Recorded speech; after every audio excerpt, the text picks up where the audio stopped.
पीस्टडी YouTube channel पर आपका स्वागत है। मैं दीपक कुमार पीएनएसटी 2025 के लिए फिजिक्स के कुछ स्पेशल टॉपिक्स के लगातार वीडियो में यहाँ पर अपलोड कर रहा हूँ। आज का जो टॉपिक है वो है एक समान विद्युत क्षेत्र में द्विध्रुव के ऊपर किया गया कार्य, बलाघूर्ण और स्थितिज ऊर्जा की गणना। आज की वीडियो में इन तीनों टॉपिक के ऊपर हम बात करेंगे, इनके फॉर्मूले, इनकी वैल्यूज कैसे होती है और समझने की कोशिश करेंगे, क्योंकि पीएनएसटी में इन तीनों टॉपिक के ऊपर प्रीवियस टाइम में क्वेश्चन आ चुके हैं। अगर आप इस चैनल पर नए हैं तो चैनल को सब्सक्राइब कर लीजिए, बेल आइकन को प्रेस कर लीजिए। स्टार्ट करते हैं। एक समान विद्युत क्षेत्र में सबसे पहली चीज तो मान लीजिए कि ये एक समान विद्युत क्षेत्र हो गया।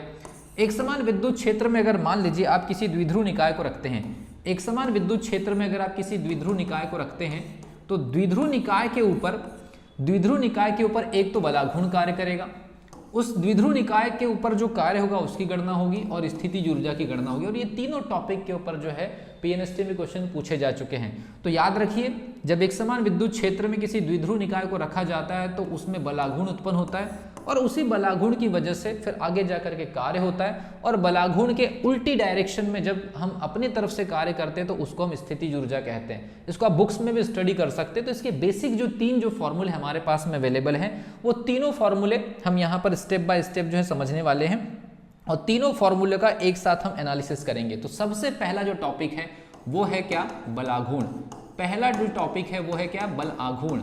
बलाघूर्ण को टाउ से प्रदर्शित करते हैं और उसकी वैल्यू जो होती है वो होती है ईपी साइन थीटा, जहां पर ई क्या है? ई क्या है? विद्युत क्षेत्र। ई क्या है? विद्युत क्षेत्र। और ई की वैल्यू क्या होती है? Capital E is equal to F divided by Q. एकांक आवेश पर लगने वाले बल को विद्युत क्षेत्र कहते हैं। दूसरी चीज, P की वैल्यू क्या होती है? P is equal to 2QL। ये द्विध्रुव निकाय का फॉर्मूला हो गया, ठीक है। तो टाउ का एक फॉर्मूला हो गया। अब इसमें याद रखिए, मैक्सिमम और मिनिमम वैल्यू पूछी गई है। बलाघूर्ण की जो वैल्यू है इसमें मैक्सिमम वैल्यू और मिनिमम वैल्यू पूछी गई है।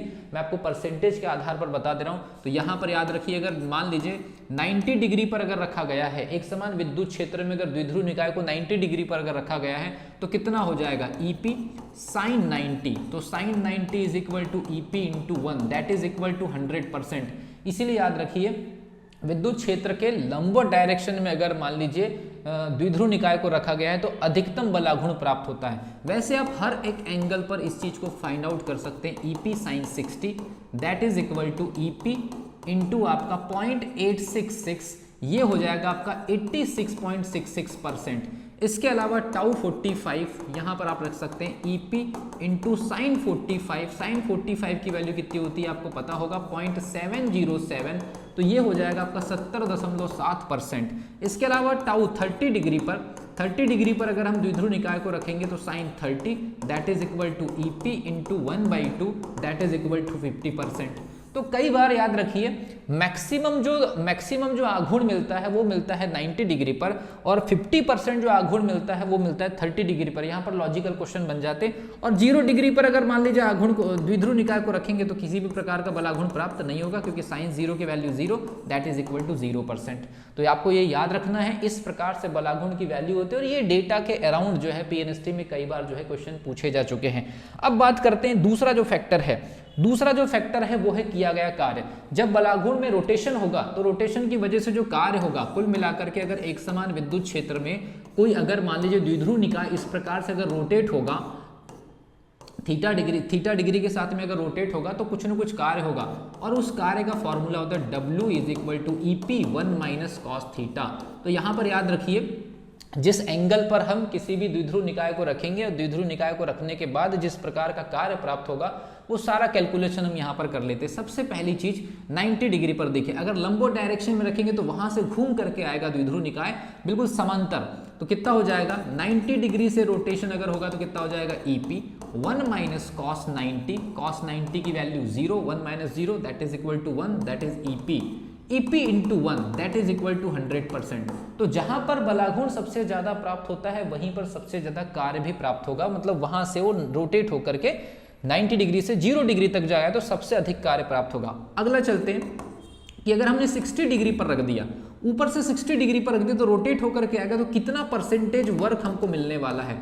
1 माइनस कॉस 60। तो 1 माइनस कॉस 60, याद रखिए 1 माइनस कॉस 60 कितना हो जाएगा? EP 1 minus 1/2 that is equal to 1/2 that is equal to 50%। 60 degree पर अगर हम रख दें, 60 डिग्री पर अगर हम रख दें तो cos 60 की वैल्यू कितनी हो जाएगी 1/2। उसके अलावा W45 तो EP 1 minus cos 45 EP is equal to 1 minus 0.707। तो ये कितना हो जाएगा, ये हो जाएगा आपका कितना, लगभग 29.3%। ये हो जाएगा आपका 29.3%। उसके अलावा W30 is equal to EP 1 minus cos 30, ये हो जाएगा आपका EP और cos 30 की वैल्यू कितनी 1 माइनस 0.866। तो ये हो जाएगा पूरा का पूरा मामला लगभग 13.4% के आसपास। और अगर W is equal to 0 degree पर रख दे पहले से अगर है तो किसी भी प्रकार का कोई रोटेशन नहीं मिलने वाला है, तो कोई भी कार्य नहीं होगा, क्योंकि cos 0 की वैल्यू कितनी 1, cos 0 की वैल्यू 1, sin 0 की वैल्यू 0, cos 0 की वैल्यू 1। ठीक है भी, sin 0 की वैल्यू 0 होती है, cos 0 की value 1, 1 minus 1 that is equal to 0%। तो इस प्रकार से जो है हम कैलकुलेट करते हैं कार्य। ये जो डेटा है, ये जो आंकड़े हैं बड़े इंटरेस्टिंग है, बड़े इंपॉर्टेंट है। मैक्सिमम कार्य यहाँ पर मिलेगा, 50% वर्क यहाँ पर मिलेगा और 0 कार्य यहाँ पर मिलेगा, मतलब ये न्यूनतम कार्य मिलेगा। न्यूनतम कार्य हम न्यूनतम बलाघूर्ण जहाँ पर मिलेगा, न्यूनतम कार्य वहीं पर मिलेगा। अब नेक्स्ट जो टॉपिक है हमारा, नेक्स्ट जो टॉपिक है वो है हमारा स्थितिज ऊर्जा। जब द्विध्रुव निकाय को एक समान विद्युत क्षेत्र में रखा जाता है, द्विध्रुव निकाय को एक समान विद्युत क्षेत्र में रखा जाता है। इस प्रकार से जब एक समान विद्युत क्षेत्र में रखा जाता है थीटा डिग्री पर, तो याद रखिए ये क्षेत्र के अगेंस्ट में ऐसे उठा करके यहाँ पर द्विध्रुव निकाय को रखा जाता है, तो यहाँ से उल्टी डायरेक्शन में कार्य करने में जो एनर्जी बाहर से दी गई है वो स्थितिज ऊर्जा कहलाती है। और उसकी जो स्टार्टिंग होती है वो 90 डिग्री से होती है। तो याद रखिए 90 डिग्री से होती है, हमने इसको उठा करके सीधे 90 डिग्री पर रख दिया, और जो कुछ भी एनर्जी उसके पास रहेगी उस समय वो होगी U minus EP cos theta.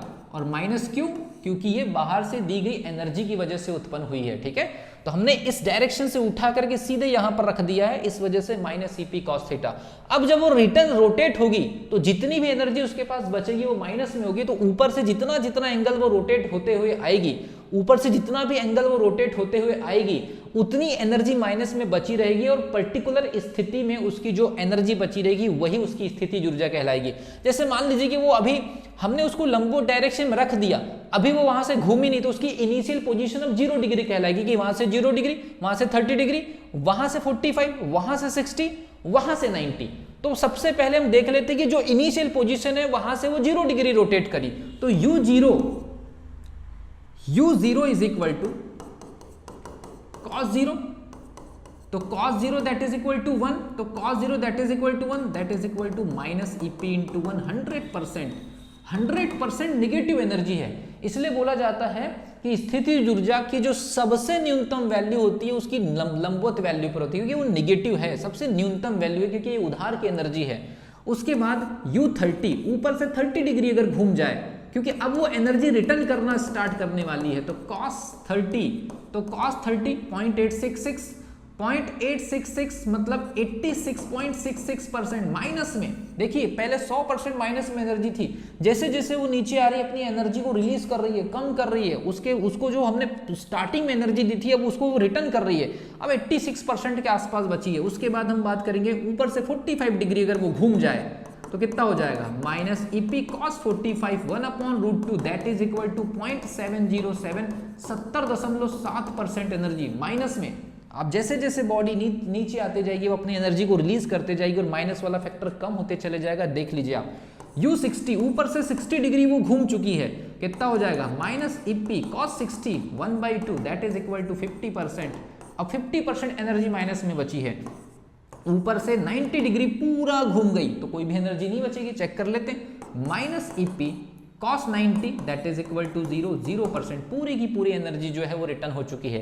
तो इस प्रकार से एक समान विद्युत क्षेत्र में किसी द्विध्रुव निकाय को अगर रखा जाता है तो इस टाइप से एनर्जी बलाघूर्ण और स्थितिज ऊर्जा और कार्य का कैलकुलेशन इस टाइप से होता है। और ये जो आंकड़े हैं एग्जामिनेशन में कभी परसेंटेज के बेसिस पर, कभी ये ट्रिग्नोमेट्री वैल्यू के बेसिस पर, कभी थ्योरेटिकल क्वेश्चन में अधिकतम न्यूनतम, इस आधार पर क्वेश्चन पूछा जाता है। आई होप आपको ये वीडियो समझ में आएगा। अगर आपको फिजिक्स को डिटेल में PNST 2025 के लिए पढ़ना है तो डिस्क्रिप्शन बॉक्स में एप्लीकेशन की लिंक डायरेक्टली दी गई है, या फिर आप 9575556145 पर आप जो है व्हाट्सअप मैसेज करके अपनी डिटेल भेज करके जो है क्लास को ज्वाइन कर सकते हैं। केवल 249 रुपीज़ में आपको जो है फिजिक्स मिलता है। PNST 2025 के लिए स्पेशल क्लास चल रही है और इस प्रकार से वहाँ और ज़्यादा डिटेल में आप लोगों को जो है क्लास मिलती है, जहाँ पर आपको फिजिक्स को समझने का एक बहुत ही अच्छा मौका है, अच्छे नंबर कवर करने का मौका है। तो जिन स्टूडेंट को प्रॉब्लम है फिजिक्स में वो ज्वाइन कर सकते हैं। मैं यूट्यूब पर ऐसे स्पेशल छोटे छोटे टॉपिक्स आप लोग को लेकर के आते जाऊँगा, और आप जो है टेस्ट सीरीज में अगर ज्वाइन करना चाहें तो इस पर्टिकुलर नंबर पर जो है मैसेज करके, व्हाट्सअप मैसेज करके लिंक ले सकते हैं, या फिर आप एप्लीकेशन के लिंक पर जा करके एप्लीकेशन के अंदर भी टेस्ट सीरीज ज्वाइन कर सकते हैं। मिलता हूँ अगली वीडियो में, तब तक के लिए wish you all the best.